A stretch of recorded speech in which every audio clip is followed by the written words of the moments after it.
Cucina vissuta, design accessibile, anche in cucina. Questo è il tema che affronteremo questo pomeriggio nel primo degli incontri ideati per Friuli Future Forum.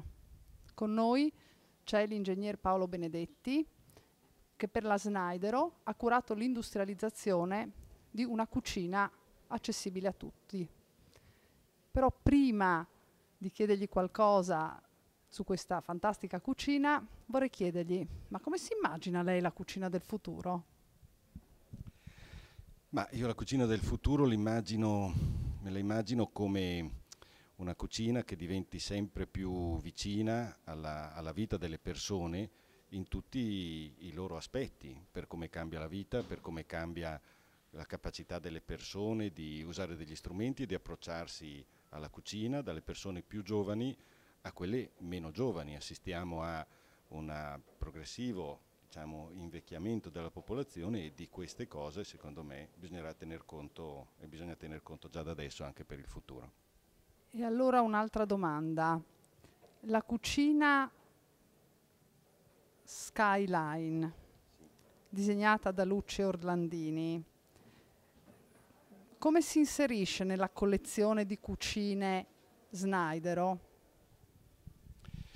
Beh, diciamo che quando abbiamo cominciato lo sviluppo di questo progetto, la prima domanda che ci siamo posti è se proprio una cucina di questo tipo, pensata per le esigenze delle persone disabili, era una cucina che entra nella strategia dell'azienda, nella mission dell'azienda. E se andiamo a vedere, la mission dell'azienda è proprio quella di costruire delle cucine che durino nel tempo e che soprattutto migliorino la qualità della vita di chi le usa. E quindi in questo senso l'idea di sviluppare questo progetto è proprio nella sensibilità e nella strategia dell'azienda. La cucina Skyline coglie una reale esigenza di mercato o è una trovata commerciale? Ma la cucina Skyline nasce partendo proprio dall'analisi delle esigenze del mercato, in particolare delle persone che hanno in questo caso questo particolare tipo di disabilità. Si parla di disabilità motoria e ad esempio parte dall'esigenza di dover avere lo spazio libero sotto il piano di lavoro per poter ruotare facilmente con una sedia a rotelle, oppure dall'altra parte parte dall'esigenza di avere oggetti non lontani, come possono essere gli oggetti che si mettono sui pensili, ma di poter accedere agli oggetti sul piano di lavoro attraverso dei girelli. Secondo ospite dell'incontro sulla cucina accessibile è l'architetto Bernardino Pittino, presidente dell'Ordine degli Architetti di Udine, architetto e designer. Ha vinto un concorso per la progettazione di una cucina ideata per persone con abilità motoria ridotta. Siccome stiamo diventando una società sempre più vecchia, vorrei chiedere all'architetto Pittino, ma lei come se la immagina la cucina del futuro? Innanzitutto volevo fare una precisazione. Il concorso io l'ho vinto alcuni anni fa assieme al collega Renzo Baldanello, per onestà di informazione. La cucina del futuro certamente secondo me non sarà la cucina di Star Trek, perché stiamo recuperando il piacere del cibo e quindi non sarà una cucina che produce pillole o cose del genere o succhi spremuti, per cui ci sarà sempre secondo me lo spazio, l'attrezzatura dedicata al confezionamento dei cibi e di conseguenza tutto quello che attorno ci deve ruotare. Certamente elettrodomestici sempre più sofisticati, la raccolta differenziata dei rifiuti, cioè sono tutte cose su cui si stanno costruendo le cucine moderne. Certamente forse saranno molto meno rappresentative e molto più laboratorio, però non credo, ripeto, che arriveremo a mangiare pillole ancora per qualche anno, ecco. Almeno me lo auguro. Ci potrebbe dire qualche particolare, qualche accessorio che è stato particolarmente studiato in questo suo progetto di cucina che poi so è stato anche prodotto? Sì, direi che il principio fondamentale è che noi parliamo di una cucina per diversamente abili. Non è un termine che mi piace moltissimo, però ci fa capire esattamente quali sono i problemi. Cioè non è detto che uno debba essere relegato su una sedia a rotelle per essere considerato diversamente abile. Noi vediamo Oscar Pistorius che vince o partecipa alle Olimpiadi con delle protesi ai piedi, quindi sicuramente lui corre più veloce di me. Per cui l'attenzione che noi abbiamo avuto è stata proprio questa, a quelle che sono le diverse caratteristiche del corpo umano e le diverse possibilità della persona in base alle sue caratteristiche fisiche. Cose particolari, sicuramente in una cucina un aspetto determinante è l'altezza del piano di lavoro, la posizione dei contenitori, di conseguenza anche le attrezzature e i gadget che vi sono inseriti. Per quanto riguarda l'uso per le persone su sedie a rotelle è fondamentale lo spazio che c'è sotto, che deve esserci sotto il piano di lavoro per permettere un accostamento semplice e sicuro. L'accessibilità ai pensili, ai contenitori alti, per cui meccanismi che però non devono essere complicati perché altrimenti nella gestione domestica ordinaria risultano impegnativi e problematici. Tutta una serie di piccole cose, molto spesso dettate dal buon senso e scoperte colloquiando con queste persone che hanno delle difficoltà. Molto spesso basta una maniglia applicata al piano di lavoro per consentire a una persona anziana di avere un sostegno e mantenere l'equilibrio più facilmente. Quindi ripeto, ci sono una serie di gadget sicuramente, ma nulla di eclatante, nulla di eccezionale. Il buon senso. Un'ultima domanda, architetto. Qual è il rapporto tra ergonomia e design? E prima ci dà una definizione di ergonomia? Ma la definizione di ergonomia direi che per me è molto semplice, nonostante ce ne siano moltissime che risalgono anche a parecchi anni fa. Direi avere l'attenzione alla persona in tutte le sue attività.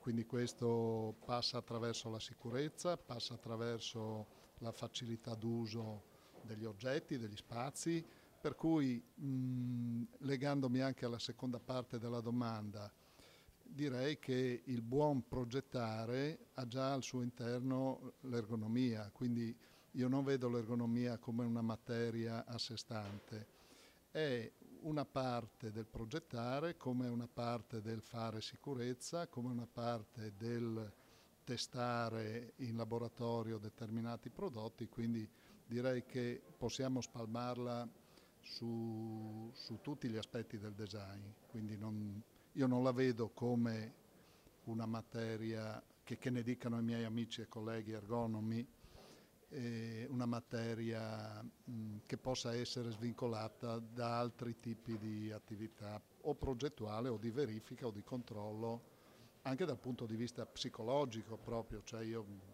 porto gli esempi che sono più vicini al mio lavoro, però può essere anche legata all'aspetto medico, biomeccanico, cioè direi che l'ergonomia c'entra dappertutto, ma per me non è una materia che vive di per sé.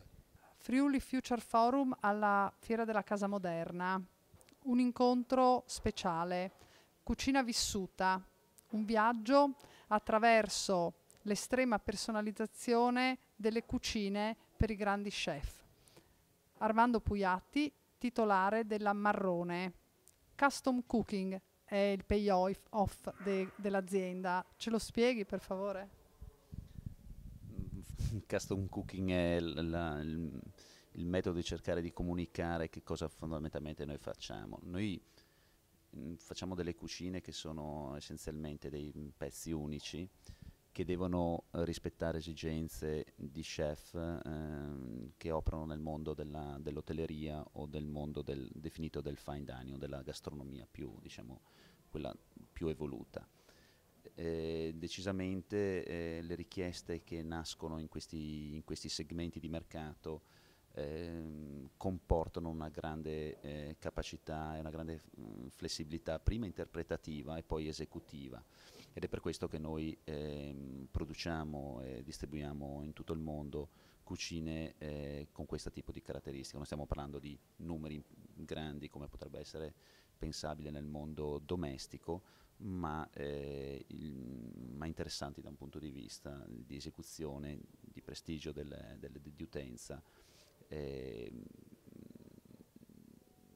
Questo fondamentalmente da questo nostro fare, questa nostra capacità, ce la portiamo avanti con un concetto molto, molto customizzato, che penso che sia il punto fondamentale del nostro incontro di oggi. Ti definisci un artigiano globale proprio a questo proposito, riferendoti alla capacità dell'artigianato italiano, anzi alla grande tradizione dell'artigianato italiano. Mi piacerebbe che tu approfondissi anche questo aspetto, artigiano globale. Sì, ogni tanto mi riconduco un po' anche a un libro che ho recentemente letto del professor Micelli, dove si parla di futuro artigiano e di questa capacità che probabilmente dobbiamo avere nel riuscire a trasformare le nostre capacità che sono forti nel mondo dell'artigianato, ma trasformarle in un concetto, in una capacità di poterle gestire su scala globale, su scala fondamentalmente mondiale.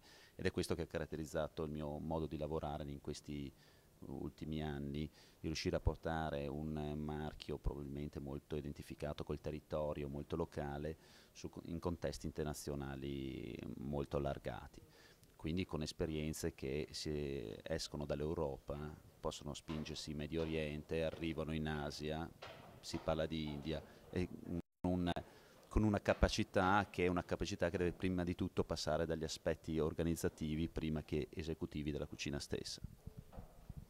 Parlavi addirittura di 12.000 addetti al montaggio di una cucina prodotta dalla Marrone e... No, sì, avevano fatto riferimento durante il bellissimo incontro che abbiamo avuto, si parlava di 12.000 addetti nel completamento di un cantiere molto importante come era Burj Khalifa a Dubai, che è la torre più alta al mondo. Globalmente c'erano 12.000 caschetti. Non è sicuramente necessario questo numero, siamo anzi molto in pochi a occuparci quello che è chiamata la consegna di una cucina. Generalmente sono team che dipende dalla complessità del cantiere. Oggi per esempio noi come Marrone abbiamo due cantieri, uno alle Maldive e uno a Bangkok, proprio questa settimana, dove abbiamo del nostro personale che si occupa della corretta esecuzione e consegna della cucina all'utenza. Una domanda sul design. Mi sembra di aver capito che design per la Marrone è soprattutto alta tecnologia e funzionalità. Per quanto riguarda l'estetica delle cucine, come viene decisa in azienda?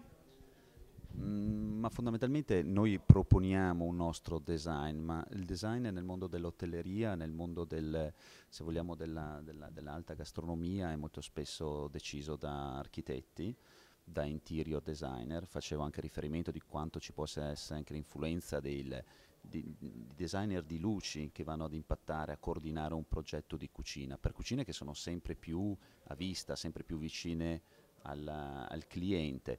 Quindi la nostra capacità, questa capacità artigiana che facevo riferimento prima, si riconduce più anche a una grande flessibilità per un adattamento estetico a quello che sono i messaggi che una catena alberghiera vuole dare. Sapete benissimo che catene alberghiere si differenziano per marchi molto diversi in funzione del tipo di utenza che vogliono servire. Quindi noi abbiamo una capacità di vestire parte delle nostre cucine in funzione esattamente del design che è dettato dall'utenza attraverso specialisti di design nel mondo del food. Mi ha affascinato l'idea della cucina trasparente di cui parlavi, dove tutto è a vista. La macchina è trasparente. C'è già o è un'idea per il futuro? No, ci sono esempi nel mondo di cucine assolutamente trasparenti, ma dove anche la refrigerazione viene ad essere un concetto trasparente, dove il food, queste pareti di vini, queste pareti di ingredienti, di formaggi, in trasparenza mostrano l'operatività di una cucina, ma non solo, comunicano anche la freschezza dei prodotti, i colori naturali dei prodotti freschi è già interior design, è già un aspetto emozionale, si comunica freschezza, si comunica qualità, ma si comunica anche il più bel colore, che è il colore naturale degli ingredienti. In linea proprio con quello che è la linea presente e futura dello chef, che è il cucinare a vista, quindi prodotto a vista, cucinare a vista, un involucro trasparente che ci fa pensare molto però a qualcosa di da una parte di minimalista, dall'altra parte di futuribile. Sì, anche se i concetti di cucina a vista hanno degli impatti che non sono sempre applicabili, c'è questa tendenza che è un comunicare un ambiente anche e soprattutto pulito. Non dimentichiamo che l'igiene è un aspetto molto importante di una cucina industriale, e quindi anche trasformare questi concetti in luoghi molto più vicini all'utente permettono sicuramente di comunicare anche non solo l'emozione del cucinare, il visualizzare quello che tante volte si può vedere in televisione, questi celebrity che fanno i loro reality eccetera, ma anche se vogliamo vivere quell'emozione di essere vicini all'attore. Un attore che pensiamo in futuro potrà essere anche molto più vicino ai clienti, magari passeggiando per i tavoli e insegnando come poter cucinare in un tavolo magari attrezzato per poterlo fare.